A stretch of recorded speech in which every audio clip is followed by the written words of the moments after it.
Bismillahirrahmanirrahim. Assalamualaikum warahmatullahi wabarakatuh.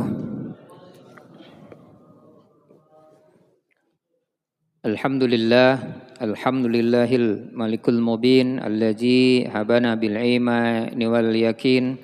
Allahumma shalli ala sayyidina Muhammad khatimil anbiya'i wal mursalin wa ala alihi wa ashabil ahyari ajma'in wa man tabi'um bi ihsanin ila yaumiddin, amma ba'd.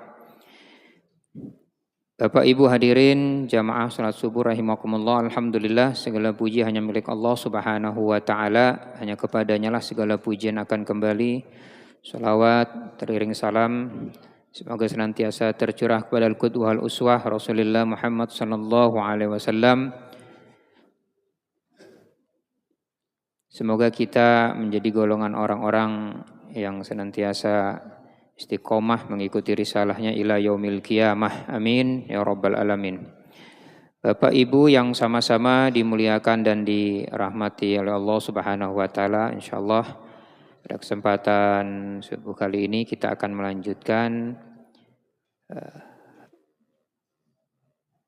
kajian kita terkait dengan hal-hal yang berhubungan dengan gangguan jin dan ruqyah syariah, memahami perkara-perkara yang gaib sesuai dengan syariah. Pada 3 pekan yang lalu, tanggal 28 Agustus, kita sudah membahas tentang gangguan jin dalam jasad manusia. Kita sudah membahas beberapa gangguan-gangguan, diantaranya saat terjaga, saat tidur, yang bersifat fisik, yang bersifat psikis, kejiwaan. Dan pada tanggal 28 Juli kemarin kita sudah membahas gangguan yang berkaitan dengan masalah kehidupan. Kemarin sudah kita bahas ada 3 hal. Yang pertama, yang berkaitan dengan sulitnya seseorang mendapatkan pasangan atau jodoh. Kemudian yang kedua, kita juga membahas terkait masalah hal-hal yang menyebabkan seseorang kenapa kemudian sulit juga mendapatkan rezeki. Dan yang ketiga, kita juga membahas yang berkaitan dengan kenapa seseorang itu juga sulit untuk bisa mengalami kehamilan. Insyaallah pada kesempatan kali ini kita membahas gejala-gejala gangguan jin yang berkaitan dengan tempat tinggal. Insyaallah, jadi ini ada 6 yang hari ini selesai sudah ya, yang berkaitan dengan gejala gangguan jin. Dan nanti kita sedikit akan bahas tentang alasan jin masuk ke dalam tubuh manusia. Baik Bapak Ibu yang sama-sama dimuliakan dan dirahmati Allah Subhanahu wa taala. Selain gangguan jin yang langsung mengganggu pada fisik manusia, ternyata ada juga gangguan itu yang bersifat gangguan pada tempat. Baik itu rumah, kantor, tempat usaha, warung, toko, dan sebagainya. Ada yang gangguan itu sifatnya mengganggu tempat saja. Ada juga yang karena tempat itu kemudian penghuninya menjadi terganggu. Ya, jadi orang yang berdiam di tempat itu, baik itu rumah misalnya, kantor dan lain sebagainya, yang dampaknya atau efeknya adalah mengganggu ke penghuni rumahnya. Ya, sampai ada yang sakit secara fisik, ada yang kemudian sakit secara psikis, ada yang sampai kemudian, mohon maaf, kita pernah menangani sampai masuk ke rumah sakit jiwa dan seterusnya begitu. Nah, tapi ada juga yang gangguan tempat itu sifatnya hanya tempat saja yang diganggu, ya. Sehingga penghuni dalam rumah itu mengalami hal-hal yang tidak wajar. Secara umum dalam kesempatan ini saya sampaikan paling tidak ada 9 di antara ciri-cirinya. Tapi secara umum biasanya 3 hal saja. Ini pernah saya sampaikan dulu di awal-awal. Ya. Yang pertama biasanya sering melihat penampakan-penampakan, ya, muncul penampakan-penampakan. Yang kedua, biasanya sering mencium aroma-aroma yang tidak wajar. Kalau busuk-busuk sekali, kalau wangi-wangi sekali. Ya. Dan yang ketiga, yaitu sering mendengar suara-suara yang tidak lazim. Nanti kita bahas di sini ya. Ini paling tidak dari 9 ini 3 hal ini yang sering dialami ya, oleh seseorang. Sering mendengar suara-suara yang tidak lazim ya. Sementara tidak ada sesuatu yang memang itu membuat timbulnya suara ya. Kemarin saya hari Kamis baru menangani seorang yang suara-suara itu tidak lazim begitu ya.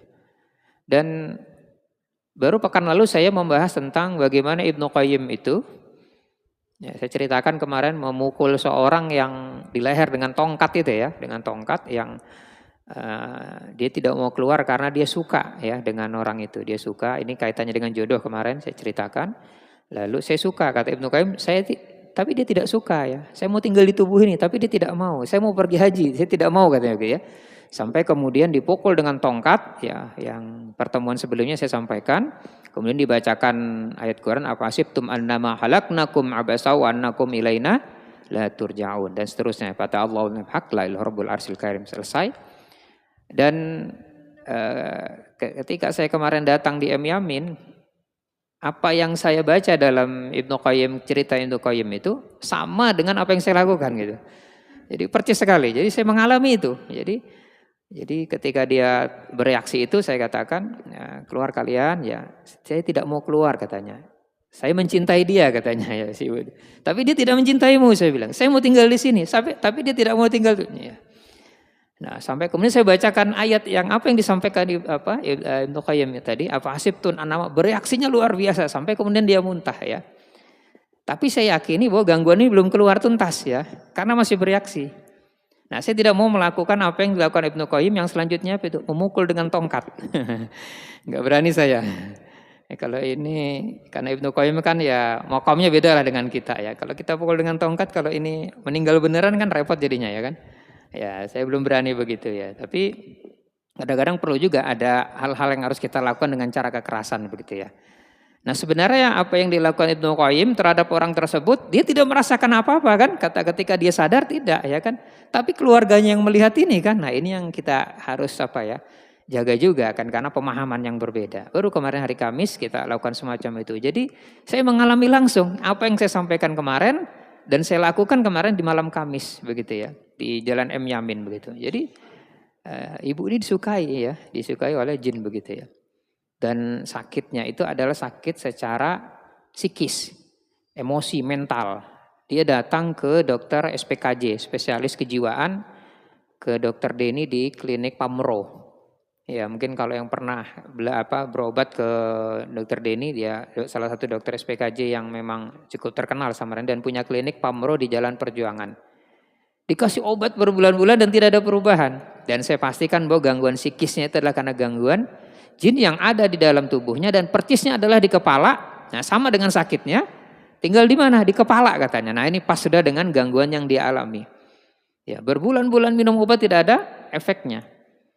Nah, jadi coba kita pantau, ternyata ada juga gangguan selain dalam tubuhnya di rumahnya yang dia mengalami suara-suara dan penampakan. Nanti kita sampaikan yang di ciri-ciri yang berikutnya. Baik, kita akan bahas gangguan yang pertama, yaitu di antara 9 ciri-ciri itu adalah yang pertama adalah seringnya muncul penampakan. Di antara salah satu ciri yang sangat mudah dikenali di antara gangguan-gangguan pada tempat tinggal adalah seringnya terjadi penampakan.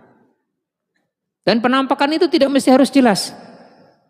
Bentuknya bertaring, misalnya gondrong, keriting misalnya. Mohon maaf yang ada rambutnya keriting ya. Misalnya ini, ya gundul, ya cuma pakai pempes misalnya, bocah dan seterusnya. Tidak mesti semacam itu. Ya, maka para ulama, terutama Syekh Abdurrahman Bali ya, ini seorang pakar ruqyah terkenal Timur Tengah. Itu Pak kalau Bapak beli kitabnya, bagus tuh Pak dibeli. Mungkin ada tebalnya segini ya. Ya berapa hari ini saya membaca itu luar biasa. Beliau itu pakar dari Timur Tengah ya. Ya, Abdurrahman Bali ya. Itu pernah kami datangkan, ada pertemuan kami di Jakarta dengan beliau itu. Memang luar biasa beliau. Nah beliau jelaskan bahwa ketika jin itu menampakkan wujudnya, Pak, maka yang pertama kita sebagai manusia tidak perlu takut, tidak perlu khawatir. Kenapa? Karena pada hakikatnya ketika jin itu menampakkan wujudnya, maka itulah sesungguhnya titik lemahnya. Kok bisa Ustadz?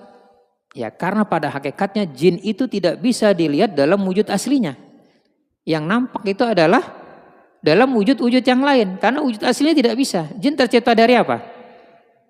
Iya, bahkan bukan dari api. Dalam banyak hadis itu disebutkan dari apa? Panasnya api, ujungnya api. Ya, jadi kalau ada api itu warna merah, maka ujungnya api. Bapak kalau pernah melihat orang ngelas Pak ya, nah, dia bukan merah lagi, apa ujungnya itu? Putih kan? Biru-biru ke putih. Kata dalam hadis itu banyak dijelaskan dari ujungnya api itu apa ya, bahasanya susah ya. Ya itu. Jadi bukan sekedar api. Ya, dia sudah putih begitu. Kalau orang ngelas itu Pak, sudah ujungnya itu putih sudah Pak ya. Nah, jadi secara hakikat jin itu tidak bisa dilihat secara wujud aslinya, tapi bisa dilihat dalam bentuk-bentuk yang lain. Nanti kita ceritakan di antara gangguan-gangguan rumah itu dalam bentuk apa. Biasanya hewan begitu. Nah, ketika dia menampakkan wujudnya, maka sesungguhnya disitulah titik lemahnya. Kenapa? Karena dia ingin mengganggu manusia itu tidak bisa lagi dengan cara-cara yang halus. Maka menampakkan wujudnya, disitulah kata Syekh Abdurrahman Bali itu, beliau mengatakan bahwa di sana ketika dia menampakkan wujudnya, dia mengeluarkan energi yang begitu besar. Ya kalau ada pendekar itu Pak, itu ada istilahnya itu ada ilmu 1 sampai ilmu 10 lah gitu. Apa istilahnya itu ya? Apa namanya? Ya, tingkatannya itu ya. Ya. Dia sudah mengeluarkan ilmu pamungkasnya. Makanya kita perhatikan, penampakan bangsa jin itu biasanya tidak lama. Benar Pak ya, Bu ya? Sekejap saja. Dia geser-geser gelas, geser goyang-goyang gorden begitu ya. Sekelebat warna-warna. Dia tidak lama. Karena semakin lama dia mengeluarkan energi yang makin besar. Maka kita harus memahami ketika melihat sebuah penampakan, yang pertama kita tidak perlu khawatir, tidak perlu takut. Kenapa? Karena jin itu lebih takut daripada ketika dia berhadapan atau melihat manusia, dia lebih takut melebihi takutnya manusia. Maksudnya apa? Kita ini punya perasaan takut, khawatir, was-was, itu alami manusia. Manusiawi biasa itu, kekhawatiran, takut dan seterusnya, itu alami, sunnatullahnya begitu. Tapi kita tidak boleh takut berlebihan yang melebihi takutnya bangsa jin. Karena bangsa jin itu lebih takut sebenarnya kepada manusia. Nah ketika kita khawatir, ketika kita takut, maka di sanalah dia memiliki kekuatan yang lebih besar yang kemudian bisa mengganggu manusia dan mengendalikan manusia. Nah jadi di sini. Tapi kan tidak semua orang Pak bisa begitu ya. Lihat goyang-goyang saja sudah, apa gitu ya. Padahal kena angin begitu ya. Kena angin begitu. Saya ngeliat cahaya begitu. Ternyata ada memang cahaya yang masuk ke pantul dengan dan sebagainya begitu ya. Was-wasnya itu yang berlebih-lebihan. Jadi ketika seorang melihat penampakan-penampakan, pada hakikatnya itu bukan wujud aslinya. Sama begini. Ya dulu sering kita kalau ada orang meninggal, katanya meninggal tidak mohon maaf, misalnya ketabrak, gantung diri, tak lama kemudian dibunuh dan seterusnya. Nanti beberapa hari kemudian malam itu muncul itu manusia yang dibunuh atau gantung diri atau yang macam-macam lah. Meninggalnya tidak wajar itu. Ya, timbul itu.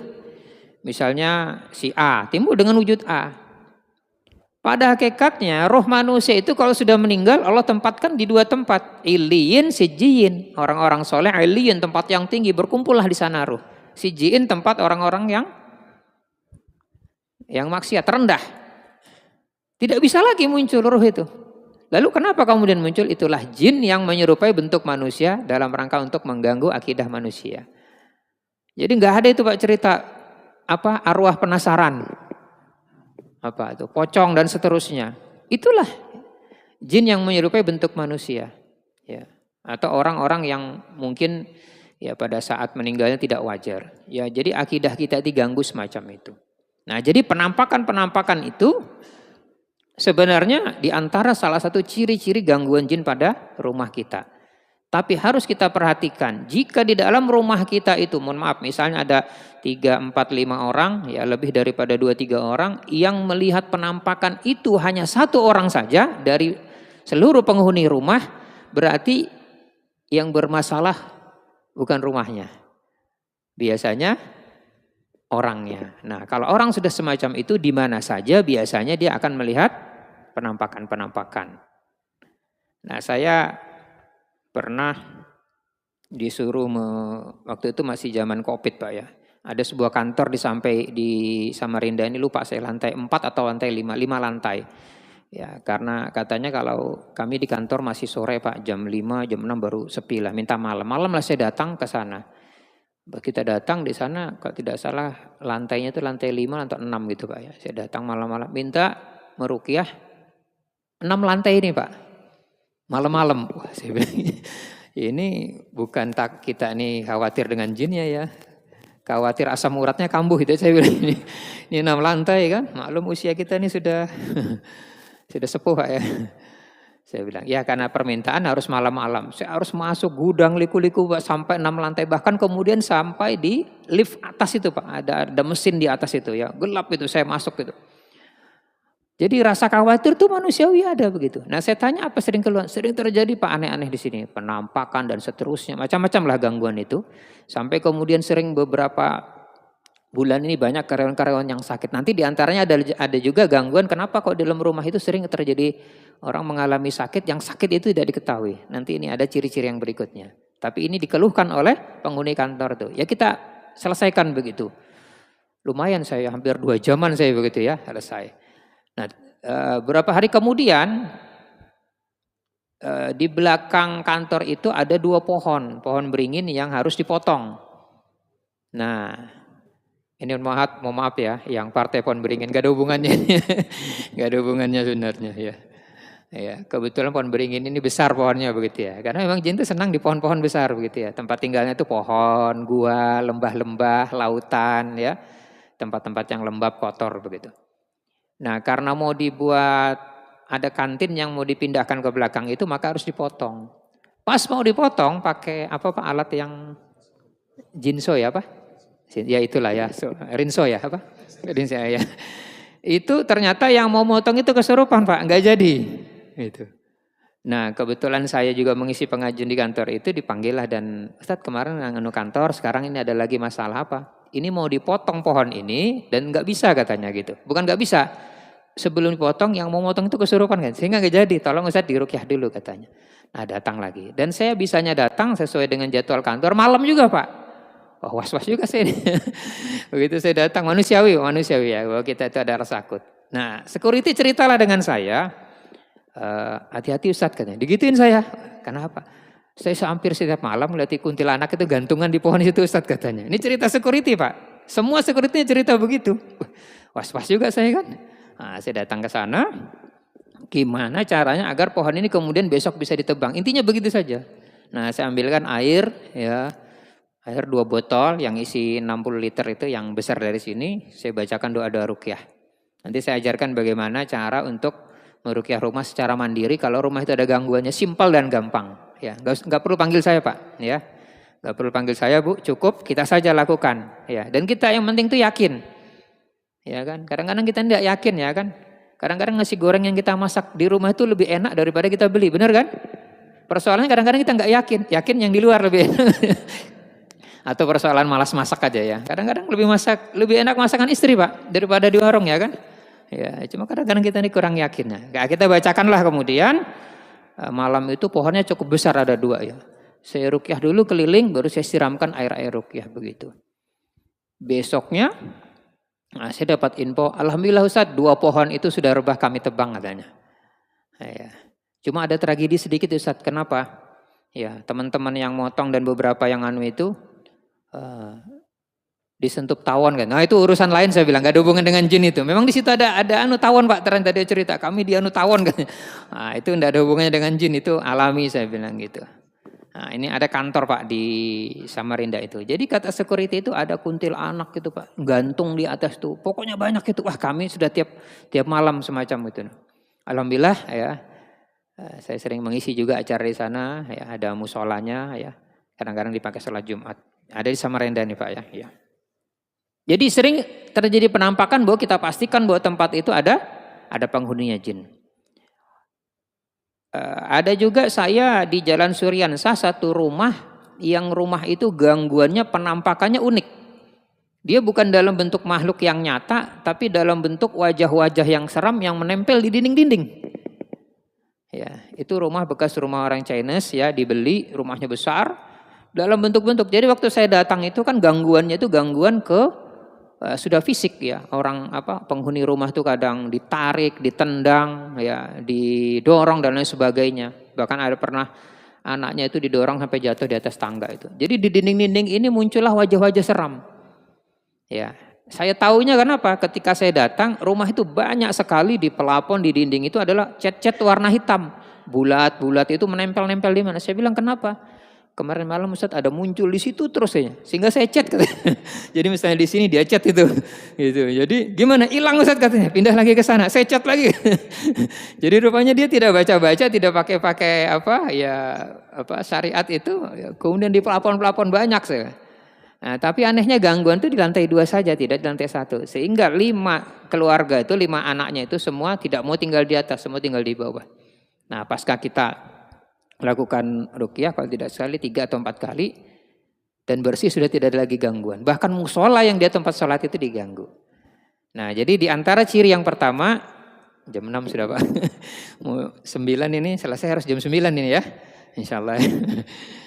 Jadi yang pertama adalah terjadinya penampakan-penampakan. Jadi Bapak Ibu kalau mengalami semacam itu kita nggak perlu takut ya. Nggak perlu khawatir. Ya takut itu manusiawi ya. Yang kedua, mencium aroma-aroma yang kalau wangi-wangi sekali, kalau busuk-busuk sekali.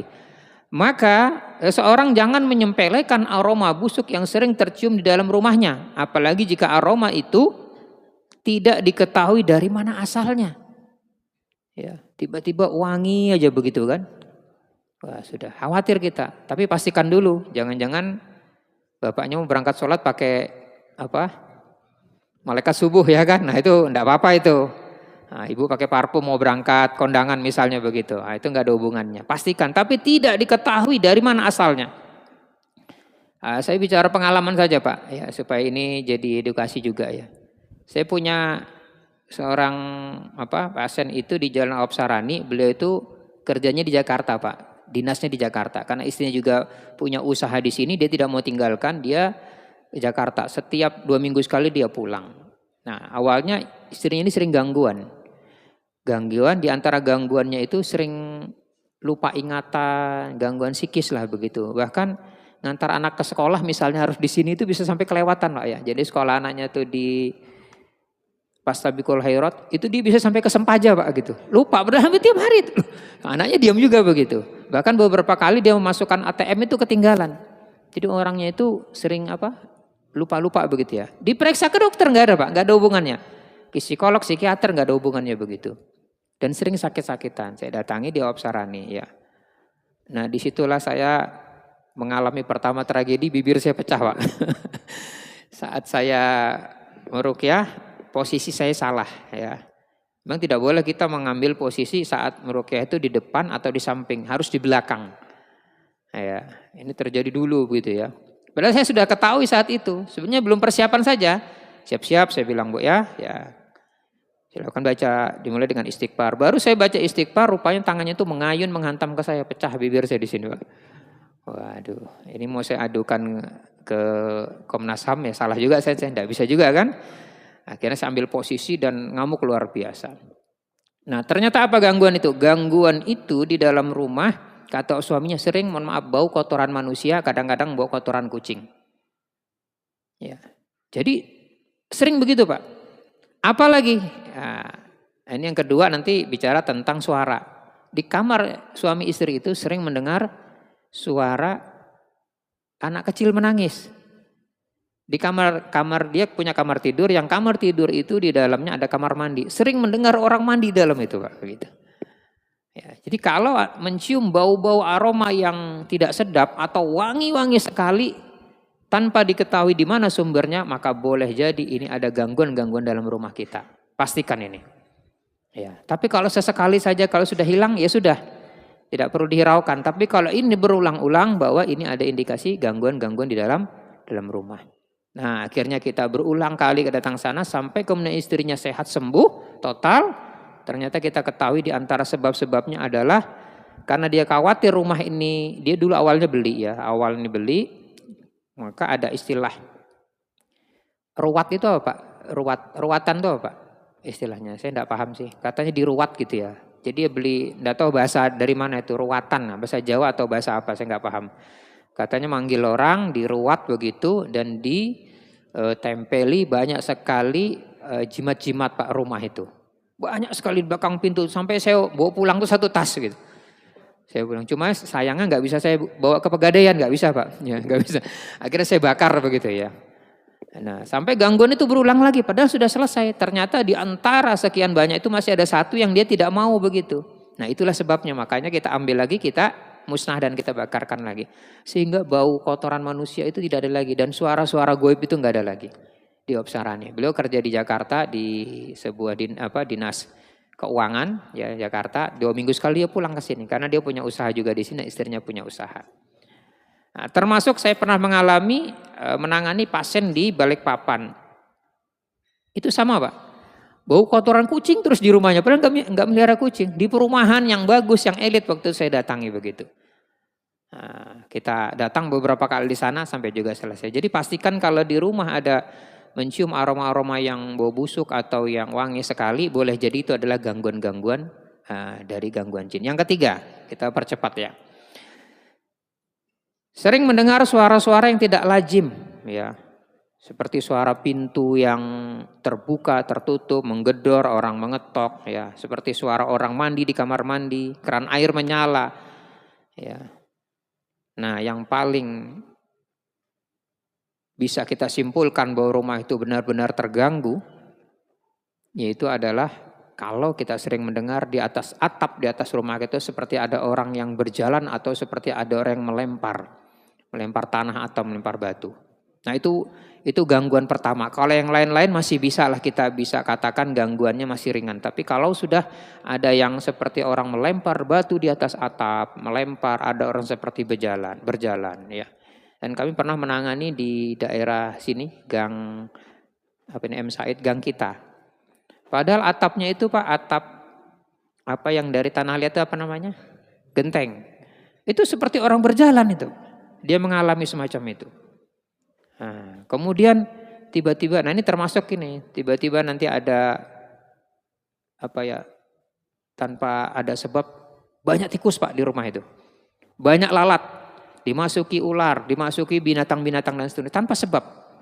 Ya, kalau sesekali saya bisa katakan itu karena mungkin ada unsur perpindahan alam lah ya. Maksudnya situasi alam bisa saja. Tapi ini sering begitu. Dan dia mengalami begitu. Ada tikus mati di atas mobil, ada tikus mati di dalam mobil gitu. Ya. Ada tikus mati di depan depan pintu. Di atas motor. Dari yang bayi sampai yang tua tikusnya begitu. Macam-macam ditemukan itu. Nah, kita mengalami kemarin menangani semacam itu. Jadi kalau ada suara-suara yang tidak lazim di rumah, lalu kemudian biasanya itu adalah yang paling menonjol itu kalau di atas rumah itu ada suara-suara seperti orang berjalan, ya seperti orang melempar tanah, batu dan sebagainya. Dan ini kita pernah menangani kasus-kasus semacam ini. Kita singkat saja ya, nanti kita buka sesi tanya jawab. Nah ini yang saya ceritakan di awal tadi, yang saya datang di M Yamin ibu tadi, ya, itu rumahnya sering digedor-gedor Pak. Dia punya CCTV, tidak kelihatan, tidak ada katanya begitu. Enggak ada Pak. Gitu. Ya enggak ada. Maka kemarin malam Kamis saya suruh beli kurma ajwa. Nah, karena saya belum bisa datang waktu itu karena seminggu yang lalu dia sudah saya datangi malam Jumat ke malam Kamis. Kebetulan orang tuanya baru datang dari umroh, tanggal 4 berangkat, pas hari Rabu sore datang, malam Kamis saya suruh makan kurma ajwa. Saya bilang, sudah Ustadz dimakan katanya gitu. Saya tanya begitu datang, apa yang anda rasakan? Apakah anda diare? Benar Ustadz, tiba-tiba saya diare padahal saya nggak ada makan sambal, nggak masuk angin dan tidak ada apa-apa. Nah jadi kalau ada gangguan jin diantaranya makan kurma ajwa itu 7 biji, dibaca ayat-ayat Quran, bagus lagi dicampur dengan air jam-jam, diminum, dimakan setelah sholat subuh, 1 jam setelah makan itu jangan konsumsi apa-apa. Dia bilang setengah jam setelah makan kurma ajwa itu saya diare. Itu biasa itu kita ngalami begitu. Maksudnya orang-orang yang pernah kita tangani pasti diare. Ya padahal saya nggak ada ngalami apa-apa, langsung diare. Nah gangguan-gangguan itu biasanya keluar selain lewat muntah adalah lewat kita buang air kecil dan buang air besar. Dan diare itu seperti berdarah Ustadz. Nah karena jin itu biasanya keluar kalau kita muntah. Di antara muntah-muntah kita ada gumpalan-gumpalan darah. Nah itu gangguan jin melalui muntah dengan gumpalan-gumpalan darah. Atau ketika dia diare, biasanya diarenya itu kotor, kemudian hitam, kadang-kadang berwarna merah, dan baunya tidak sedap. Dia ceritakan, benar Ustadz semacam itu katanya. Nah itu ada gangguan-gangguan di dirinya dan gangguan di rumahnya. Ini kita tangani kemarin malam Kamis di Jalan M. Yamin. Ya. Ini mau kembali lagi, kalau saya lihat tanggal yang kosong di malam Kamis berikutnya. Saya bilang insya Allah sepekan lagi saya bilang karena sudah ada jadwal. Yang keempat, anggota keluarga sering mendadak sakit. Ya, tadi suara-suara ya. Saya juga pernah nangani sebelum keempat saya sampaikan yang ketiga. Saya pernah di Jalan Gerlia itu ada orang yang anaknya sakit-sakitan Pak. Ya, dan rumah sering mengalami penampakan. Waktu saya datang, rumahnya itu wangi sekali Pak, harum sekali. Saya tanya, karena bapaknya itu pulang dari masjid, Bapak pakai parfum apa Pak kok wangi benar? Saya nggak pakai apa-apa Ustaz. Kok saya masuk ke rumah Bapak ini wangi? Ya itu Ustaz kami bingung. Setiap hari ini rumah ini wangi katanya. Rupanya cerita-cerita, nah itu loh. Jadi antara wangi, penampakan, lalu suara-suara, klop sudah. Kalau sudah ada 3 unsur ini ya sudah gangguannya makin kuat. Ya, tapi kalau sesekali saja ini biasanya gangguannya lewat saja. Tapi kalau sering berulang, biasanya ini gangguan rumahnya perlu ditangani semacam itu. Yang keempat, anggota keluarga sering mendadak sakit. Anggota keluarga yang sering sakit bisa menjadi pertanda bahwa keluarga kita sedang diganggu oleh makhluk yang tidak tampak oleh mata. Apalagi jika penyakit itu tidak diketahui secara jelas oleh medis dan datangnya secara tiba-tiba. Bisa. Ya. Jadi kenapa ini kok kita pada sering sakit-sakitan dan seterusnya. Tapi diperiksakan dulu Pak secara medis. Ya, medisnya apa? Nah tadi kan di sini dijelaskan apalagi tidak diketahui secara medis. Tapi kalau diketahui secara medis tentu ikhtiar kita medis dulu. Nah, saya sebulan yang lalu menangani seorang balita di Grand Samarinda seberang itu namanya Grand Taman Sari. Grand Taman Sari. Anaknya itu 2 bulan ya balita. Sudah umur 3 bulan, 4 bulan. Nah selama 2 bulan itu hampir 24 jam itu menangis terus. Tetapi kalau yang pagi sampai sore itu sekali-sekali saja. Nah kalau sudah malam itu sampai pagi begitu terus.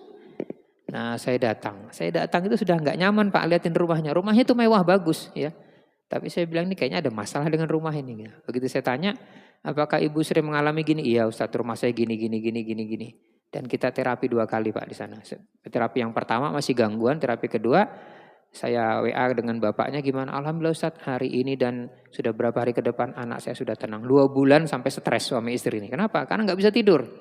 Jaga anaknya. Nah itu gangguan dari rumahnya. Yang kedua apa? Sering sakit-sakitan anaknya. Nah jadi boleh jadi kalau ada orang yang sering sakit-sakitan, dianalisa secara medis tidak ditemukan, boleh jadi ini adalah gangguan dari rumah yang sebabnya ada kena jin. Saya juga pernah menangani pasien ya di Luwakulu di Jalan Gunung Kombeng ya itu rumahnya itu Pak. Kan ibunya sakit-sakitan, ibunya ini jualan. Nah sakit-sakitan, datang ke tempat saya waktu itu ya kan.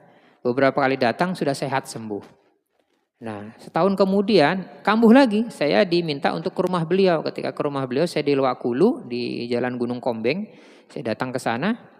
Apa yang terjadi? Rumah itu sering ada orang yang menyiram. Padahal rumah ini tertutup, kamarnya itu tertutup Pak katanya. Basah itu tempat tidur itu, nggak ada hujan, nggak ada tempat basah. Saya datang menyaksikan sendiri Pak ke sana itu. Nah, ibu ini sakit-sakitan. Beberapa kali kita terapi sembuh ya. Sakit lagi sembuh lagi. Alhamdulillah terakhir kita datangi sudah tidak ada lagi gejala. Nah, ternyata memang ini gangguan rumahnya Pak. Ya, gangguan rumah itu bisa dua. Bisa memang tempatnya ini bermasalah, boleh jadi nanti ada unsur pihak ketiga. Ya, nanti kita bicara tentang sihir, guna-guna, pelet dan seterusnya, nanti ada bab yang kita bahas terkait masalah itu. Perbedaan-perbedaannya apa, unsur-unsurnya apa, sarana-sarananya apa, itu berbeda nanti. Nah, ini selesai ibu di sana Bu, kita pernah tangani ya. Saya pernah juga menangani seorang ada ibu-ibu yang nelpon saya, ada 4 kontrakan, di antara 4 kontrak rumah ini yang nomor 3 ini tidak berpenghuni. Setiap ada yang menghuni 1 minggu, 2 minggu pergi. Sebulan 2 bulan pergi, selalu sakit Pak orang di sini nih. Nah, saya datang ke sana malam-malam ya, habis sisa saya ke sana. Tolong Ustadz kalau bisa segera katanya. Jadwal saya lihat mungkin sepekan, kalau bisa cepat Ustadz katanya. Saya datang, ketika datang tuh ada orang yang menghuni di situ. Itu suami saya ini sakit-sakitan katanya. Saya tanya apa gejala-gejalanya gini sering. Ternyata memang 1 kamar situ saja yang diganggu dari 4 kamar itu. Nah, kita terapi, ruqyah, alhamdulillah rumah itu nggak ada masalah. Sekarang setiap ada yang mengontrak di situ dari 4 pintu itu nggak ada lagi yang tidak betah. Biasanya tidak betah orang di situ. Seminggu 2 minggu. Nah, ini gejala gangguan tempatnya. Kita persingkat, sering bertengkaran, sering terjadi pertengkaran di rumah bisa menjadi pertanda bahwa rumah itu ada gangguan jin. Bisa. Sering terjadi keributan tanpa sebab, hal-hal yang sepele. Saya pernah menangani orang di Luwakulu Pak. Istrinya itu nggak betah di rumah. Ya. Jadi Bu kok enggak betah kemana Bu? Saya bilang, ya kadang-kadang ke rumah orang tua saya, kadang-kadang saya tidur di hotel katanya. Maklum istri orang dewan, ya anggota dewan itu istrinya. Saya datangi sana di daerah Mangkurawang. Ya. Tidak betah Pak di rumah. Suaranya mendenging telinga itu kalau dia datang ke rumah itu. Ribut saja ya. Anak 1, anak 2 dan sebagainya. Nah biasanya di antara penyebab-penyebab rumah, di dalam rumah itu sering terjadi orang yang bertengkar, ribut, hawa panas dan tidak tenang. Biasanya di antara sebabnya, yang pertama karena di dalam rumah itu biasanya ada penghuni rumah yang menyimpan benda-benda pusaka, jimat-jimat, rajah, wafak, isim, benda-benda yang dikeramatkan. Nah ini biasanya sebabnya itu. Dan ternyata benar saya temukan banyak sekali benda-benda pusaka yang akhirnya kita selesaikan. Ya. Itu saya ke sana itu Pak, masih jembatan itu setelah jembatan Rebah Pak ya. Saya harus nyebrang malam-malam tuh Pak, naik kapal itu kan. Kita dulu naik kapal ya, nyebrang itu daerah yang agak ke sana itu ya, Loa apa itu ya. Itu malam-malam Pak saya ke sana itu. Wah serem juga saya bilang nyebrang malam itu, naik kapal itu di daerah Mangkurawang itu. Nah jadi kalau di rumah ini sering terjadi pertengkaran-pertengkaran hal-hal yang sepele, boleh jadi sebabnya di dalam rumah ini ada gangguan-gangguan jin. Baik, yang keenam, kalau kita memiliki binatang-binatang ternak seperti kucing dan lain sebagainya, tiba-tiba mendadak menjadi galak. Ini bisa juga sebabnya jadi galak. Karena binatang-binatang hewan-hewan itu bisa melihat penampakan-penampakan jin. Ya, kita singkat. 7. Tiba-tiba banyak tikus, lalat atau sering kemasukan ular. Ya. Kalau rumahnya di pasar, mohon maaf ya, dan jualan-jualan kemudian banyak tikus, ya ini wajar ya. Tapi ada rumah saya pernah mendatangi di Pesona Mahakam itu. Itu kenapa Ustadz kok rumah saya ini banyak tikus katanya. Saya datangi kemarin ke sana. Ya, padahal enggak seperti biasanya begitu. Tiba-tiba banyak lalat gitu Pak ya. Padahal enggak musim ya. Nah, ini juga bisa atau sering kemasukan ular. Yang ke-8, ya, tadi tidak merasa betah di rumah, kemudian selalu merasa diikuti dan ada yang mengawasi. Rasanya ada yang mengawasi, mengganggu. Saya punya pengalaman di Jalan Siti Aisyah, ibu-ibu yang sering ada orang mengikuti. Tapi sekelebat saja, bayangan-bayangan. Kalau masak kadang-kadang ditegur begitu ya. Kadang-kadang lagi nyuci diikuti. Sampai pada puncaknya si ibu ini disetubuhi oleh makhluk itu. Dia cerita dengan saya. Ya, dia cerita, Ustadz tiba-tiba itu mohon maaf pakaian dalam saya itu dilepas Pak. Disendirikan. Dia tidak bisa apa-apa. Nah saya saat datang ke sana waktu saya terapi ruqyah itu. Badannya dingin sekali saat saya ruqyah itu. Nah ternyata setelah beberapa kali saya datang penyebabnya adalah tempat tinggalnya. Iya, ada tempat tinggalnya yang kemudian kita lakukan terapi ruqyah ya. Dan insya Allah karena 6.15 sudah terakhir, bagaimana cara meruqyah rumah? Cara meruqyah rumah gampang sekali, cukup dibacakan surah Al-Baqarah ayat 1 sampai ayat 286. Berapa lembar itu Pak, Bu? Berapa lembar? 2 lembar setengah ya? Yang betul 2 juz setengah ya. Ya 2 juz 3 lembar setengah. Atau dibacakan sebentar aja itu Pak. Ya, saya kalau baca Quran itu 1 juz itu 30 menit. 30 menit. Ibu coba-coba. Kalau rutin baca Quran 1 juz itu 30 menit saja. Berarti 2 juz berapa? 1 jam. Ya. Buka Facebook kita berapa? Ya kan, gampang saja itu kan, dibaca ya di tempat-tempat yang mungkin nanti boleh di kamar depan, kamar tengah. Nah, itu cara yang pertama. Ini hadis-hadisnya banyak ya, saya bacakan. Di antaranya salah satunya, sungguh segala sesuatu punya puncak dan puncak Al-Quran adalah surah Al-Baqarah. Dan sesungguhnya jin jika mendengar suara-suara surat Al-Baqarah dibacakan, maka dia akan pergi keluar dari dalam rumah yang di dalamnya dibacakan surah Al-Baqarah. Pertama bacakan ayat surah Al-Baqarah. Caranya Ustadz kayaknya berat saya deh katanya. Nah di rumah ada berapa orang? Ada 4, boleh bagi-bagi. Setengah juz ya. Atau ada beberapa orang bagi-bagi begitu. Kapan dibacanya? Yang pertama dibacakan, diusahakan sekali baca selesai. Apabila tidak mampu boleh dalam 1 hari itu kita selesaikan. Habis subuh berapa lembar, zuhur, asar, maghrib, isya selesai. Boleh juga dibaca untuk beberapa hari. Cara yang kedua, siapkan daun bidara 7 lembar, 14 lembar, 21. Biasanya kita pakai 21 ya. Dilipatkan 7, 14, 21 lembar. Daun bidara. Kalau ada lagi bagus ditambah, Bapak tahu Ibu namanya garam krosok, apa namanya itu? Yang kasar ya. Nah, boleh dicampur dengan itu. Jadi boleh juga dicampur dengan daun, apa Pak yang di sayur tuh Pak? Kelor boleh juga, diambil secukupnya. Jadi daun bidara 21 lembar, garam krosok, lalu boleh juga dicampur dengan daun kelor. Dan boleh juga kalau punya minyak zaitun, minyak garu kalau boleh. Ya, jadi jin itu Pak tidak suka dengan wangi-wangian. Makanya sunnahnya kita itu, tadi saya salam masuk tadi mau sholat, salaman dengan Ustadz siapa itu yang di belakang tuh. Nah itu, yang kayak dari Timur Tengah itu. Pak sahabat, nah yang duduk itu beliau. Salaman dengan beliau, wanginya Pak enaknya begitu ya. Ya kalau boleh nanti saya tanya mereknya apa Ustadz ya. Wangi tadi anunya apa. Nah, jadi kenapa kemudian kita disunahkan memakai wangi-wangian? Ternyata ini pengalaman saya Pak ya. Jin itu tidak suka dengan wangi-wangian Pak. Jadi kalau bawa parfum itu ditaruh di hidung orang yang kita ruqyah itu Pak. Itu dia tidak suka. Iya. Jadi kalau ada orang yang nggak suka wangi-wangian bahaya juga ini. Nah, perlu dipertanyakan ini, ya. Ya, jadi pakai wangi-wangian ya. Kalau mau sholat ya, ya cukup. Baik. Terakhir, ya itu dihaluskan, dimasukkan di air, lalu kemudian dibacakan ayat-ayat ruqyah, Quran dan seterusnya, baru disiramkan ke tempat-tempat ya di tanah dan sebagainya. Atau cukup nanti disemprotkan keliling rumah dengan searah ketika kita tawaf, yaitu ke kiri dari tempat yang titik pertama sampai titik yang terakhir. Saya kira ini ya yang dapat saya sampaikan. Masih banyak yang mau kita bahas, tapi kita buka 5 menit ke depan sesi tanya jawab. Silakan. Silakan Bapak Ibu yang mau bertanya. Kalau tidak ada kita tutup ya. Cukup.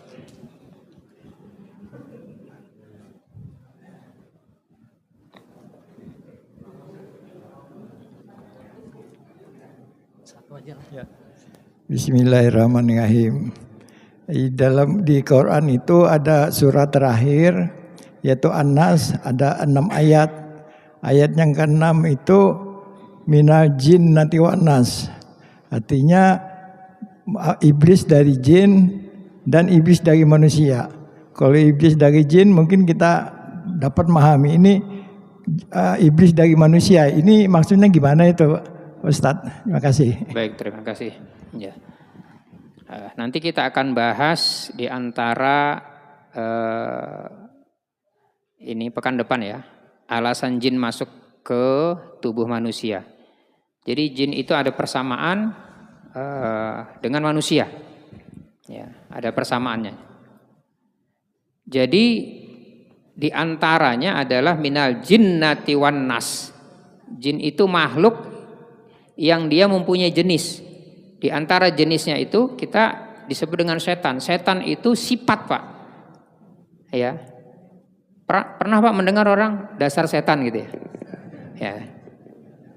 Ketika Bapak disebut setan, apakah kita setan, Pak? Bukan, tetapi sifatnya, Pak. Nah, jadi yang dimaksud dari golongan jin dan manusia itu adalah ketika ada orang yang memiliki sifat-sifat yang mengikuti sifat jin, tentu sifat yang buruk, maka golongan itu yang disebut dengan minal jinnati wan nas. Nanti pekan depan kita akan bicara tentang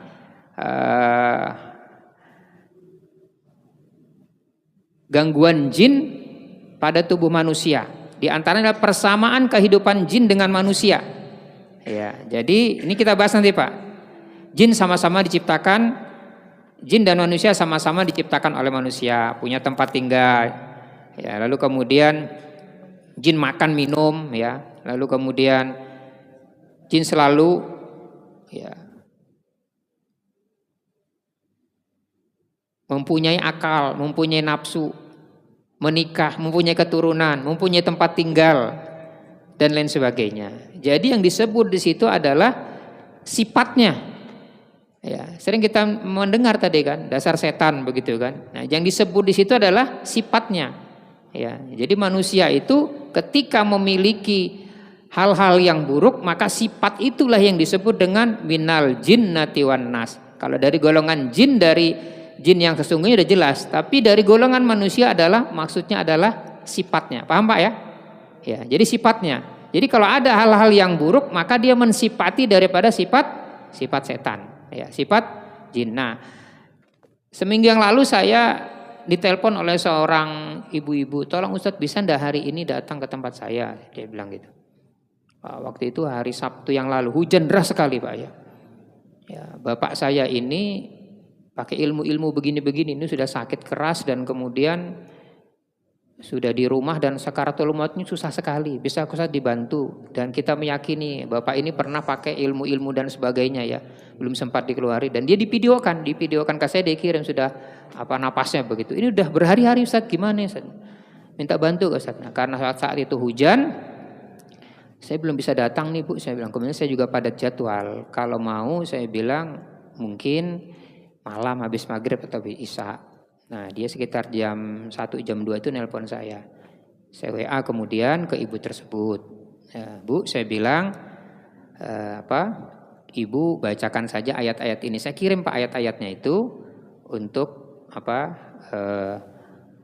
menangani orang yang dalam kondisi sakaratul maut. Saya bacakan, saya suruh baca Al-Fatihah pertama, saya bilang Al-Ikhlas 3 kali, Al-Falaq sekali, An-Nas sekali. Jadi surah An-Nas nih Pak, dahsyat sekali sebenarnya. Pernah saya ceritakan kan tentang Rasulullah yang pernah kena sihir tuh ya. Nah, jadi surah An-Nas ini ya di antaranya Al-Falaq dan An-Nas. Ini sangat dahsyat 2 sekali untuk membacakan kepada orang-orang yang pernah gangguan. Saya suruh baca itu, lalu saya suruh membaca surah apa ya waktu itu? Surah Qaf ayat 19. Ya, Qaf ayat 19. Lalu kemudian ayat kursi. Kemudian saya suruh baca surah apa ya? Lau anjalna hadzal Qur'an ala zabalil la ra'aitahu khashi'an mutasaddian min khasyatillah wa tilkal amsalu nadribuha linnas la'allahum yatafakkarun. Saya bilang bacakan di air jam-jam Bu, saya bilang kalau ada, kalau tidak ada di air putih. Karena dia sudah tidak minum, saya bilang sapukan ke mukanya, saya bilang begitu. Saya tidak bisa datang, mungkin kalau mau nanti malam, tapi ini saja. Jam 2 saya WA, jam 3 kurang seperempat, dia WA ke saya, Ustadz, Bapak alhamdulillah sudah pulang katanya. Pasca setelah saya bacakan ayat itu di air putih, karena nggak punya jam-jam saat itu. Jadi 30 menit setelah itu, keluarga kumpul dan hilang.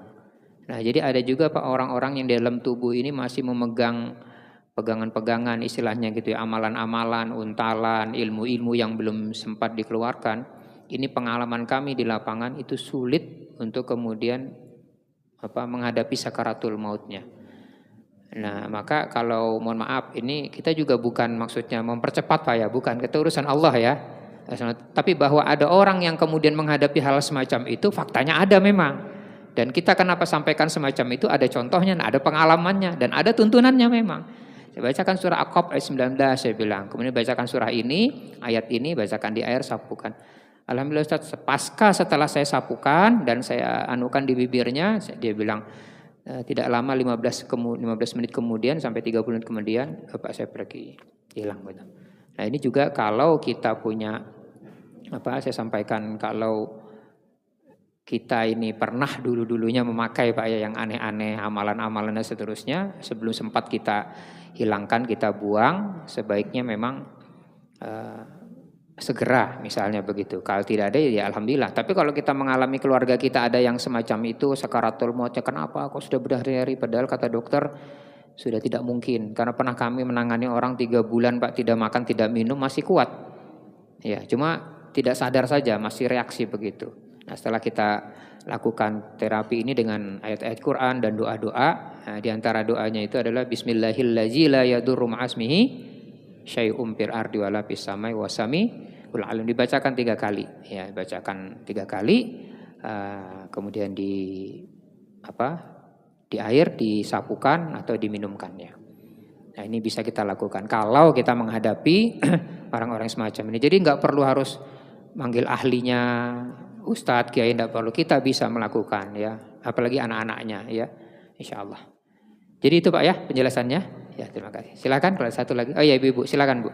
Ustadz, yang ingin kami tanyakan, untuk ruqyah mandiri itu seperti apa Ustadz? Untuk diri kita sendiri. Iya, apakah waktunya ditentukan dan bacaannya seperti apa? Iya, terima kasih.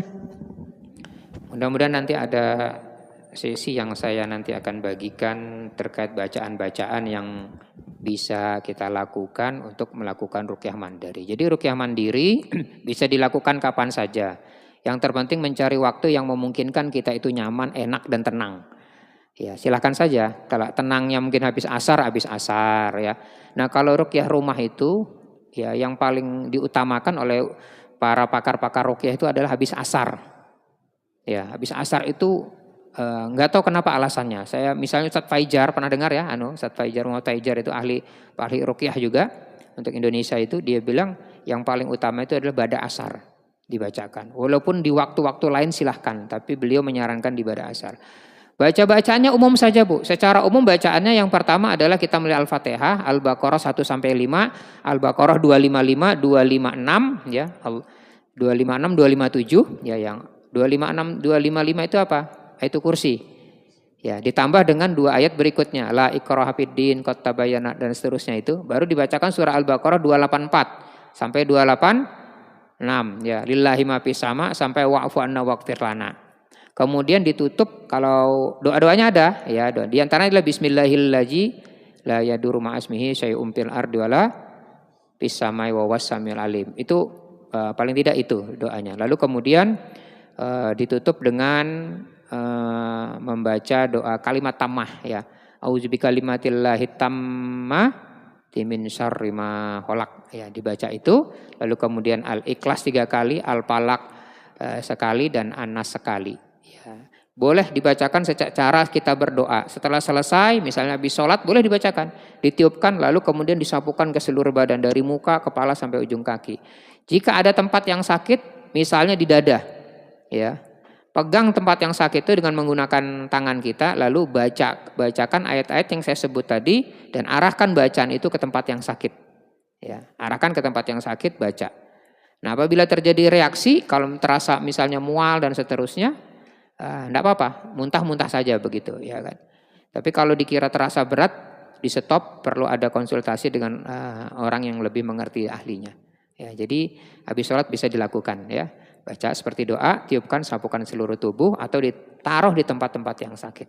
Untuk bacaan lengkapnya nanti diingatkan saya, insya Allah nanti saya akan bagikan lah ya, insya Allah. Karena saya pernah melakukan pelatihan itu, saya ada masih ya, saya berikan langkah-langkah bagaimana cara meruqyah secara mandiri ya. Bukan depan ya. Iya baik, insya Allah. Mudah-mudahan ya. Demikian yang dapat saya sampaikan. Cukup kali ya kita ya sudah ya. Assalamualaikum warahmatullahi wabarakatuh.